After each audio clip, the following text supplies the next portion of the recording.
Halo teman-teman semuanya, hari ini gue pengen sharing soal kamera apa aja yang biasanya gue pakai. Di sini personally karena gue adalah seorang filmmaker dan juga gue memiliki ketertarikan yang lebih terhadap kamera. Gue membagi kebutuhan kamera gue menjadi 5 kategori. Yang pertama adalah kamera utama, yaitu kamera yang memiliki kualitas paling unggul dan juga pokoknya semua speknya yang paling teratas gitu ya. Ini adalah kamera utama yang digunakan untuk produksi.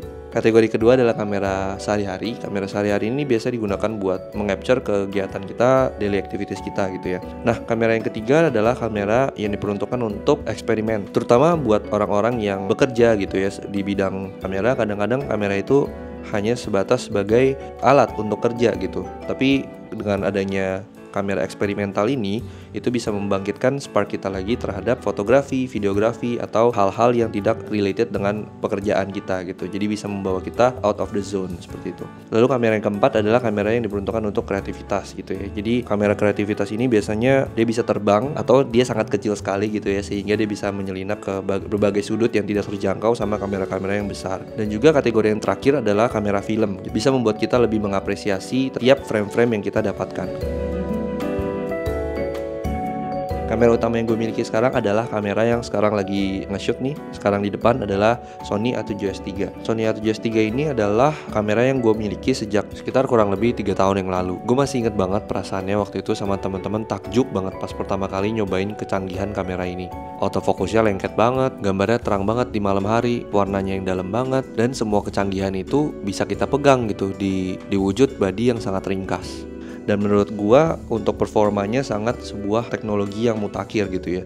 Ketika dirilis ya, kamera ini menjadi momen yang sangat penting bagi sejarah kamera peradaban manusia. Sama pentingnya ketika pada tahun 2008 ketika EOS 5D Mark II keluar, yaitu kamera DSLR pertama yang memiliki kemampuan untuk record video di dalam kameranya langsung. Ketika kamera-kamera penting seperti ini rilis, menurut gue ini sudah bukan sekedar kamera atau sekedar alat lagi, melainkan menjadi sebuah fenomena yang fundamental bagi industri yang menggunakan alat perekam gambar seperti film, dokumenter, wedding, atau bahkan untuk membuat video-video rumahan. Fenomena inilah yang melahirkan gelombang filmmaker-filmmaker indie, karena untuk pertama kalinya membuat video menjadi jauh lebih mudah dan aksesibel bagi semua orang. Pertama yang paling gue appreciate banget adalah autofokusnya, terutama kepekaannya terhadap muka manusia gitu ya, facial recognition gitu. Jadi gue bisa sedekat ini, gue bisa sejauh ini, dan gue bisa kemana kemari tetap masih fokus gitu. Jadi gue nggak perlu khawatir lagi untuk kehilangan fokus gue. Fitur keduanya yaitu colornya. Color 10 bit ini merupakan lonjakan yang sangat jauh gitu ya dari color 8 bit gitu. Jadi 8 bit dan 10 bit itu sangat berbeda jauh gitu. Ketika kita grading sangat berasa gitu terhadap warna-warna yang memiliki gradasi yang kasar, jadi bisa lebih halus perbedaan warnanya. 10 bit ini penting banget buat kita yang suka nge-explore color grading. Dan fitur ketiga yang gue suka adalah fitur yang bisa membuat kita melihat ketika malam hari, yaitu dual native ISO-nya yang menurut gue benar-benar game changer banget. Di sini dual native ISO artinya sensor itu memiliki kepekaan terhadap dua nominal ISO. Ketika ISO 800 dan juga ISO 12800, gambar kita tuh tetap clean dan tidak kotor gitu. Jadi itu useful banget dipakai ketika malam hari, ketika kita cuma mau pakai one source lighting, dan semua itu bisa terekam dengan jernih dan juga terang. Fitur keempat yang gue suka dari kamera ini adalah fitur 240 fps-nya. Jadi gue suka eksperimen sama slow motion. Misalkan seperti video terakhir gue, yaitu The Shape of Water, gue mengangkat banyaknya bentuk-bentuk air di sekitar kita. Nah di situ gue menggunakan fitur slow motion ini untuk mengenhance dan juga membekukan waktu gitu. Di saat-saat tertentu bentuk-bentuk air itu bisa jadi wujudnya yang tidak bisa kita lihat memakai mata kita sendiri. Gue suka banget kamera ini. Biasanya kalau traveling pasti gue pakai, kalau buat produksi pasti gue juga pakai. Buat setup first camera atau enggak ini buat second camera atau multi camera, itu gue selalu senang pakai A7S III dan sebuah tool yang sangat-sangat reliable. Apalagi menurut gua ini juga merupakan kamera yang tidak terlalu besar gitu ya secara badan dibandingin dulu gua sempat punya tuh Blackmagic Cinema Camera Pocket 4K. Nah, gue juga pernah punya kamera itu. Kameranya tergolong lebih besar gitu ya, bisa merekam gambar yang warnanya luar biasa dalam. Itu gue sukanya. Namun mungkin salah satu kekurangannya adalah tidak bisa mengcapture foto gitu. Sedangkan A7S III ini bisa, walaupun solusinya memang tergolong agak kecil, yaitu 12 megapiksel. Kategori kedua adalah kamera sehari-hari, itu atau kamera yang selalu gue bawa kemanapun gue pergi. Gue lagi jalan-jalan sore atau gue ke cafe, itu gue selalu bawa kamera ini. Ini adalah kamera Sony ZV-1. Seneng banget punya kamera ini karena ringan, image stabilization-nya juga lumayan bagus. Fitur pertama yang gue sukai dari Sony ZV-1 ini adalah kemampuannya untuk zoom. Gue memiliki pengalaman dengan kamera daily yang lain seperti Fuji X100V yang tidak memiliki kemampuan untuk zoom. Mungkin itu kamera yang juga fotosentric kamera, lebih fokusnya ke foto gitu dibanding ke video. Itu pengalaman gue ketika gue punya daily camera seperti ini. Gue preferably memiliki focal length yang bisa di zoom. Preferensi ya, gue sukanya satu angle gitu gue bisa memainkan banyak focal length yang berbeda-beda. Fitur kedua yang gue suka adalah ND filternya. Ketika cuaca sangat cerah dan exposure-nya sangat gila banget, kita bisa nge-push exposure-nya dan juga masih tetap pakai shutter rule, yaitu dimana shutter dikali 2 fps. Jadi motionnya masih tetap terekam bagus dan natural gitu, nggak choppy. Fitur ketiga yang gue sukain dari kamera ini adalah kemampuannya buat slow motion. Jadi dia bisa slow motion 500 bahkan 1000 fps. Tapi tergantung banyaknya fps, dia akan mengurangi image quality perlahan-lahan, dan juga dia memiliki maximum recording time ketika kita ngerekam super slow motion ini. Habis itu fitur ketiga yang paling gue suka adalah dia sangatlah ringan. Ya, jadi dia bisa masuk kantong, dia bisa gue taruh di mana aja, tinggal taruh di tas gitu ya. Dan juga gue pakein skin gitu supaya nggak banyak baret, karena itu ini atasnya juga udah agak baret. Gue pakai kamera ini daily buat foto, buat video kalau ada momen-momen pribadi, momen-momen keluarga gitu ya, atau traveling juga gue selalu pakai ini buat second camera. Kamera ini juga udah ngerekam 4K, tajam banget untuk cropping dan kegunaan sosial media tuh udah cukup banget. Kualitas fotonya juga bisa disandingkan dengan kamera-kamera daily yang memiliki ukuran segini, seperti misalkan Fuji X100V itu, walaupun X100V itu sensor APS-C dan ini sensornya cuma 1 inch gitu ya. Cuman gue merasa ketika momennya tepat, lightingnya bagus, kedua kamera itu bisa dibandingkan secara image quality. Ya, jadi ini adalah kamera kedua gua untuk di kategori daily. Ini adalah kamera DJI Osmo Pocket 3. Nah, DJI Osmo Pocket 3 ini banyak mengguncangkan pasar kamera. Kenapa nih dikatakan unggul? Yang pertama, dia bisa ngerekam 4K 120 fps. Udah kayak kamera Sony A7S III gua gitu. Apalagi dengan picture profile deluxe-nya, dia juga bisa ngerekam 10 bit. Jadi dengan kamera sekecil ini udah selalu dipasangin gimbal, bisa 4K 120 dan juga bisa 10 bit. Di form factor yang sekecil ini ya pantas saja mengguncangkan pasar kamera. Dia juga bisa fitur slow motion 240 fps, tapi menurut gua kekurangannya ya maksudnya wajar ya, dengan form factor kecil ini ya pastinya dia cuma menampung satu lensa aja, yaitu lensa yang sekitar 24 mili mungkin, dan ketika dipakein wide adapternya dia berubah jadi sekitar 20 mili. Ini dengan form factor kecil ini itu merupakan sebuah device yang sangat-sangat revolusioner gitu pada masa sekarang, bisa menaruh segitu banyak teknologi di dalam sebuah kamera seperti ini. Nah, tapi kenapa gua kadang-kadang lebih prefer memakai kamera Sony ZV-1 dibanding ini? Ada momen-momen ketika gua membutuhkan video, dan ada momen-momen juga ketika gua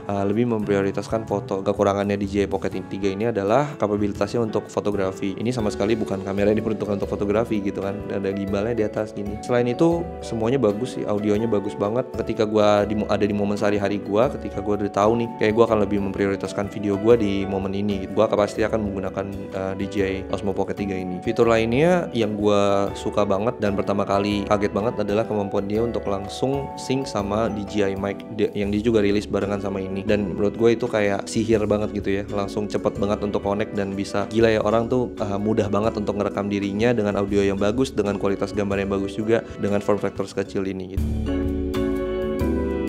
Oke, nextnya adalah kategori ketiga. Kategori ketiga adalah kamera yang diperuntukkan untuk eksperimen. Nah, seperti yang gue bilang tadi, kamera eksperimen tuh penting untuk nge-spark soul kita atau rasa cinta kita terhadap fotografi atau videografi, memberikan kita gambar-gambar yang unexpected gitu dibanding gambar-gambar yang clean yang biasanya kita dapatkan gitu dari kamera-kamera utama yang spek tinggi dan modern seperti zaman sekarang. Nah, kamera gue di kategori eksperimen adalah Sony CX405. Ini adalah handycam yang keluarnya tahun 2015.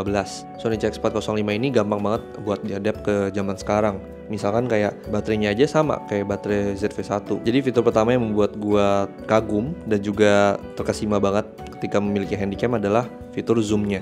Fitur zoomnya sekitar 60 kali mungkin ya. Jadi kalau gue hitung mungkin dia sekitar field of view-nya 24 mili sampai sekitar 500 atau 600 gitu ya, kalau gue nggak salah hitung. Handycam ini menurut gue autofokusnya luar biasa ya pada zaman 2015 gitu, dan juga masih pakai contrast base gini. Gue ada rilis satu video yang semuanya menggunakan handycam di shotnya, yaitu Spark in Singapore. Ini baru aja gue rilis sekitar bulan lalu mungkin. Gue terkesima banget sama image quality-nya yang ternyata seru banget gitu ya, untuk di grading, untuk dipakein grain lagi, lebih lagi.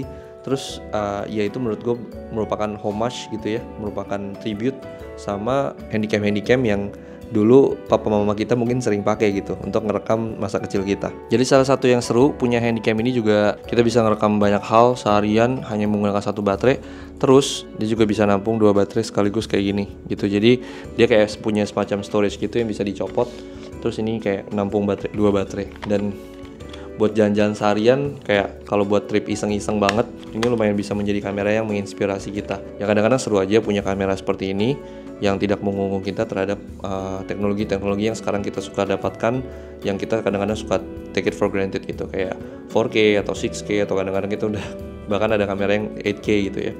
Tapi dengan kamera-kamera seperti ini kita bisa refleksi diri dan memperingatkan kita lagi bahwa sebenarnya gambar yang bagus bukan hanya sekedar resolusi atau ketajaman semata.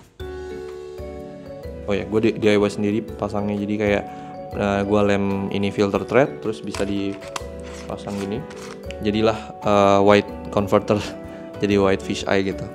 Dan seru banget punya kamera kayak gini buat eksperimen sehari-hari. Oke, kategori selanjutnya yaitu kamera kreativitas. Kamera kreativitas yang gue miliki adalah Insta360 Go 3 ini. Pas pertama kali gue beli juga sangat-sangat mengagetkan. Dia punya kemampuan untuk bisa kita lepas nih di kamera depannya. Habis itu kita bisa live preview dari belakangnya tetap gitu. Jadi kayak kita ngelihat pakai second monitor, kamera utamanya cuman sekecil ini. Bayangin aja ini bisa kita taruh di mana-mana gitu ya. Kita bisa taruh dia di samping mobil, atau kita taruh dia di benda apa yang lagi pakai movement gitu ya. Jadi ini sangat useful banget, dan juga itu kenapa gue punya kategori kamera kreativitas. Dia ada aksesoris magnetic plate-nya seperti ini, jadi cocok banget buat jadi kamera aktivitas kayak lari, biking, atau olahraga lainnya. Magnetnya juga kuat dan gak gampang copot, jadi bisa tahan, gak jatuh, even di aktivitas yang banyak pergerakan. Di video gue yang terakhir juga banyak menggunakan footage menggunakan kamera ini. Gue cemplungin dia di bawah laut, habis itu ditaruh di atas pasir gitu ya, semuanya masih aman. Jadi kamera ini bisa juga digunakan buat slow motion, maksimalnya di 120 fps, resolusi maksimalnya di 1080p. Masih kalah sama GoPro Hero gitu atau DJI Action gitu ya mungkin. Cuman ya itu keunggulannya adalah bisa dilepas pasang dan juga bisa kita lihat live view dari jauh langsung. Itu menurut gue sebuah keunggulan yang unik dibandingkan keunggulan resolusi atau keunggulan FPS. Kamera kreativitas lainnya adalah kamera yang bisa terbang. Ini adalah DJI Mini 2. Keluarnya mungkin sekitar 3 tahun atau 4 tahun yang lalu. Jadi udah tergolong agak tua gitu ya. Tapi menurut gue masih serve the purpose dengan sensor 2,7K-nya. Kenapa gue masukin drone ke dalam kamera kreativitas? Karena drone itu membuat perspektif kita nggak terkungkung di bawah aja gitu, dengan eye level atau nggak dengan situasi kita sekarang gitu. Tapi kita bisa membawa audience dengan story yang sama, tapi kita bisa bring the wider field of view, establishing pulaunya atau establishing perumahannya dan lain-lain gitu. Jadi merupakan sebuah tool dan juga kamera yang mengasah kreativitas kita juga gitu. Sekarang misalkan ada banyak kamera FPV gitu, mungkin itu juga kamera yang menarik gitu untuk mengasah kreativitas. Ada satu project gue juga pakai kamera FPV dan menurut gue memberikan nuansa yang sangat jauh berbeda gitu ya dibanding pakai kamera drone yang biasa kayak gini. Oke, kita masuk ke kategori terakhir yaitu kamera film. Kamera film yang lagi gue pakai ini adalah Nikon FM2N. Nikon FM2N ini legend gitu ya. Ini adalah sebuah kamera Nikon yang terkenal banget. Ini gue lagi pasangin lensa 2870, gede banget kalau 2870 zaman dulu, sedangkan zaman sekarang punya 2470 itu udah kecil banget dan juga ringan dan juga autofocus. Shutternya juga sampai 1/4000 dan juga di dalamnya juga udah ada light meter. Jadi mempermudah kita untuk menghitung exposure-nya baiknya semana. Kamera film selanjutnya adalah kamera film yang ada saatnya ketika gue sangat nge-explore dunia analog banget, tertarik banget untuk merasakan depth dari kamera medium format. Ini adalah kamera Mamiya RB67. Ini adalah kamera medium format analog 6x7 true medium format, dan kamera ini berat dan gede banget. Ada viewfinder analog juga. Kamera ini keunggulannya adalah image quality-nya yang mutakhir banget karena 6x7 kan, jadi menghasilkan resolusi yang gede banget, depth yang kita nggak bisa dapatkan dari kamera-kamera full frame. Alasan gue memiliki kamera ini ya karena dulu gue penasaran banget sama yang kamera medium format gitu, jadi gue pengen eksperimen sama kamera RB67 ini. Kamera yang selalu ada di kantong kita setiap hari. Gue masih sering amazed sama kemampuan kamera HP zaman sekarang yang udah bisa capture resolusi 4K dengan warna yang bagus juga, dan juga sangat bisa terpakai gitu footage-nya dari kamera HP. Gue juga sering banget capture sesuatu pakai kamera HP aja, dan hasilnya juga bisa terpakai. Contohnya misalkan kayak di video gue yang liburan musim panas itu ada beberapa pakai HP, lalu color gradingnya gue match dengan Sony A7S III gue dan juga dengan Sony ZV-1 gue. Dan itu sering kali terjadi gitu ya. Video yang banyak gue menggunakan HP adalah video ulang tahun gue yang gue gunakan sebagai homage gitu ya, sebagai buat gue bisa remember lagi momen-momen gue sekilas 2 tahun 3 tahun belakangan ini apa aja. Ya, kamera HP ini sangat-sangat dependable dan juga selalu ada di kantong kita. Jadi kayak momen sebagaimana bagusnya, kamera terbagus adalah kamera yang bisa menangkap momen kita di saat itu juga.